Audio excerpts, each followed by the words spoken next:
চট্টগ্রামের পটিয়া উপজেলার আশিয়া ইউনিয়নের সন্ত্রাস, ভূমিদস্যুতা ও কিশোর গ্যাংয়ের নেতৃত্বে অভিযোগ তুলে আনুষ্ঠানিক মানববন্ধনের পাল্টা প্রতিক্রিয়া সংবাদ সম্মেলন করেছে দুই সহোদর ভাই মোকাম্মেল হক তালুকদার ও সোহেল তালুকদার।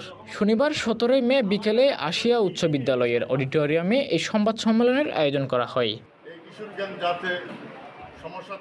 সংবাদ সম্মেলনে মোকাম্মেল হক তালুকদার বলেন, আমার ও আমার ভাইয়ের বিরুদ্ধে যে মানববন্ধন করা হয়েছে তা সম্পূর্ণ ভিত্তিহীন, মিথ্যা ও উদ্দেশ্য প্রণোদিত। সংবাদ সম্মেলনে আরও উপস্থিত ছিলেন আশিয়া উচ্চ বিদ্যালয়ের প্রধান শিক্ষক আব্দুল জলিল, শিক্ষক মোহাম্মদ নুরুল আমিন, কাজী মুজাফফর আহমেদ, ইউপি সদস্য ফয়েজ আহমেদ প্রমুখ।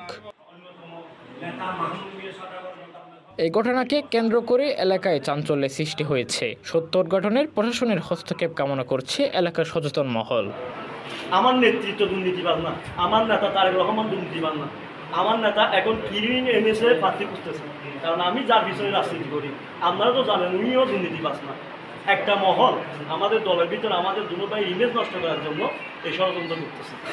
আমি যদি কোনো হত্যা মামলার আসামি হই, আমি যদি কোনো নারী নির্যাতন মামলার আসামি হই, আমি যদি কোনো ডাকাতি মামলার আসামি হই, আপনারা কপি দেন, আমি নিজে গিয়ে চালান দেব। এই ঘটনার সাথে আমার পরিবারের মান সম্মান জড়িত, আমার মান সম্মান জড়িত।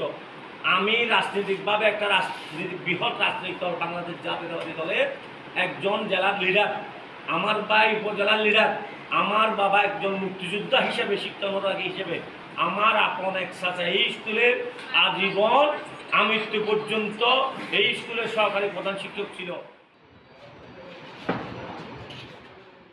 রনি কান্তি দেবের তথ্যচিত্রে শাহনীল চৌধুরী, সিটিজেন নিউজ, চট্টগ্রাম।